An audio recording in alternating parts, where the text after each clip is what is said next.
et surtout nous, les Tutsis.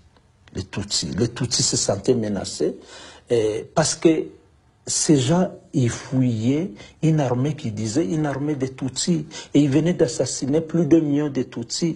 Donc on se sentait dans une insécurité totale. Des Tutsis du Rwanda, venus en 1959, cherchaient refuge au Zaïre pour fuir les exactions Hutus. La plupart se sont installés dans les provinces frontalières du Sud et du Nord Kivu. Ces Tutsis rwandais, appelés Banyamulenge, sont devenus aujourd'hui citoyens zaïrois. Ironie de l'histoire, c'est dans ces deux provinces peuplées de Tutsis ayant fui le Rwanda que 35 ans plus tard, des centaines de milliers de Hutus accusés de génocide ou de complicité de génocide trouvent refuge. Le Zaïre arrive à accueillir à peu près 1,6 million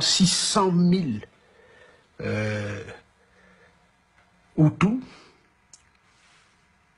civils, militaires, et ça c'est le point de départ de la déstabilisation complète de la région de Grand Lac.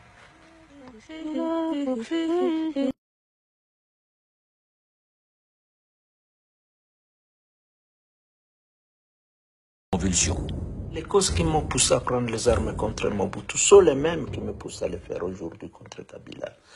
Nous sommes prêts à le faire jusqu'à ce qu'on ait un responsable politique, un président qui redémocratise le Congo.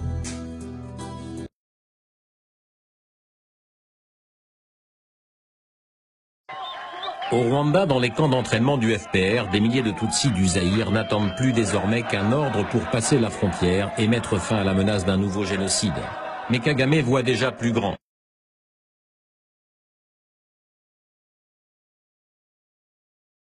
Dans notre armée, nous avions aussi des Tutsis du Zaïre.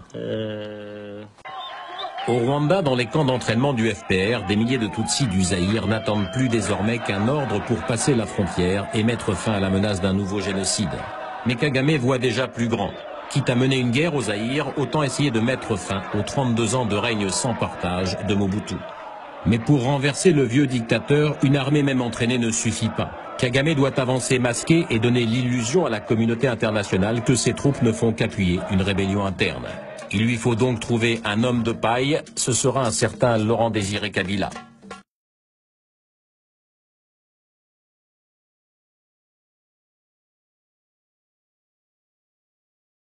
Deogracias Bouguera, un Tutsi zaïrois du Nord Kivu, créateur dans les années 1990 de l'Alliance démocratique populaire.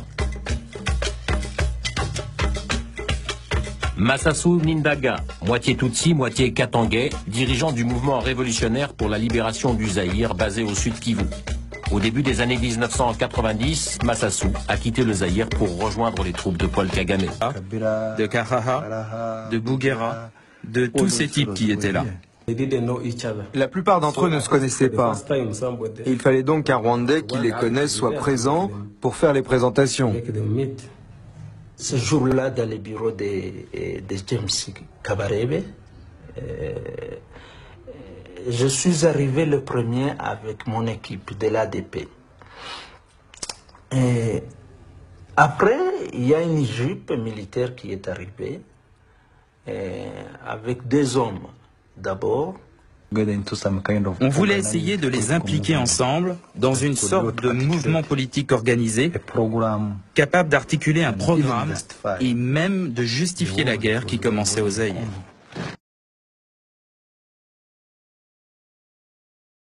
Le but de tout ça était de procéder à un nouveau génocide dans le pays.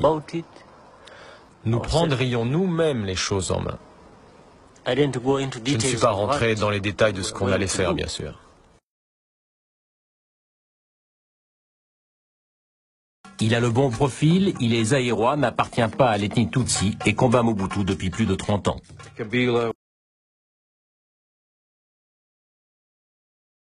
Il a le bon profil, il est zaïrois, n'appartient pas à l'ethnie Tutsi et combat Mobutu depuis plus de 30 ans. Je pensais qu'il avait un potentiel, car il s'opposait à Mobutu depuis très longtemps. Et en plus, il était du Katanga, de l'est du Zaïre. Il parlait swahili. Kabila parlait très bien notre langue, mais on savait aussi que c'était un piètre organisateur. Il n'avait jamais réussi à s'organiser contre Mobutu. J'ai accepté de le présenter à Kagame. Pourquoi? Parce que le Rwanda avait de sérieux problèmes avec Mobutu. J'ai donc demandé à Innocent Bissangwa de l'amener au Rwanda pour le présenter à Kagame. J'ai introduit l'ordre du jour, c'est-à-dire la libération du Zaïre et la guerre contre Mobutu. Ils étaient contents.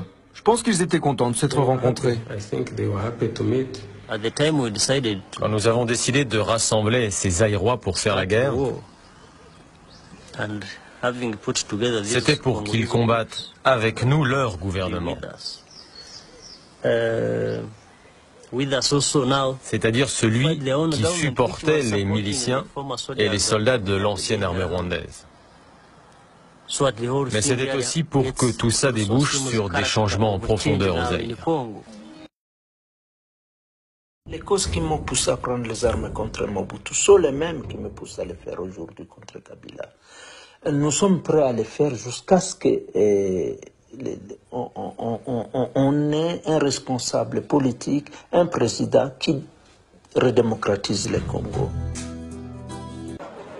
On se sentait menacé, et surtout nous, les Tutsis se sentaient menacés, parce que ces gens, ils fouillaient une armée qui disait une armée de Tutsis, et ils venaient d'assassiner plus de 1 million de Tutsis. Donc on se sentait dans une insécurité totale.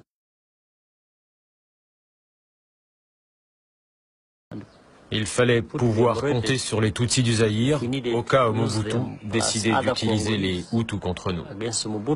Je me souviens qu'on était en file comme des militaires, et il pleuvait, et c'était des jeunes militaires qui étaient devant, et puis c'était un officier rwandais, un politicien congolais, un officier rwandais, un politicien congolais en file.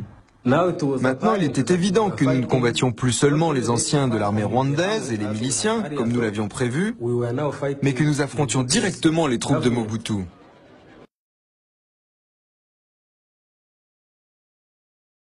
Pourquoi? Parce que le Rwanda avait de sérieux problèmes avec Mobutu. J'ai donc demandé à Innocent Bissangwa de l'amener au Rwanda pour le présenter à Kagame.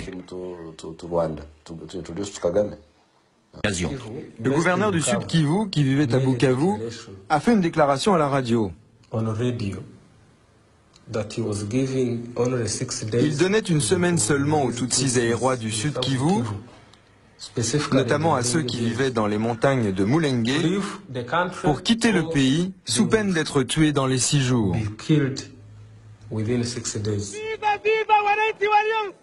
Ce sont des villes de Goma, de Bukavu et de Uvira.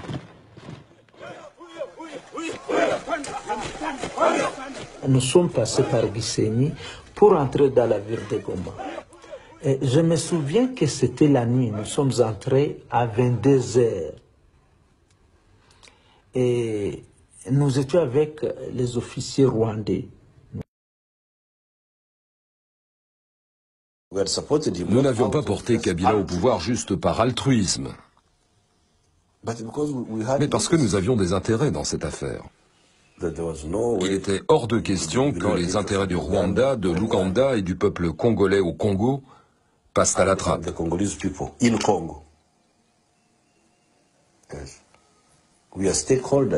Nous étions ceux qui avaient porté Kabila, et il n'était pas question que nous abandonnions le terrain.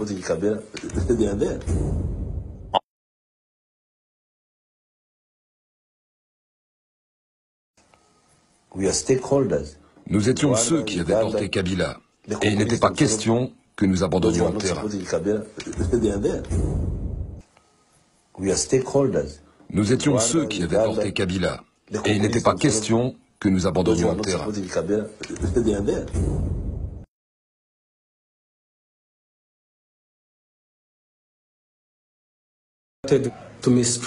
Kabila a commencé à se méfier de tous les Congolais d'origine Tutsi qu'il avait accompagnés au pouvoir. Il ne faisait confiance qu'aux Katangais, les hommes de sa tribu. Petit à petit, il s'est mis à écarter tous les fondateurs de la FDL. Il m'avait accusé au mois de mars 1998 de vouloir faire un coup d'État avec 30 kilos de documents.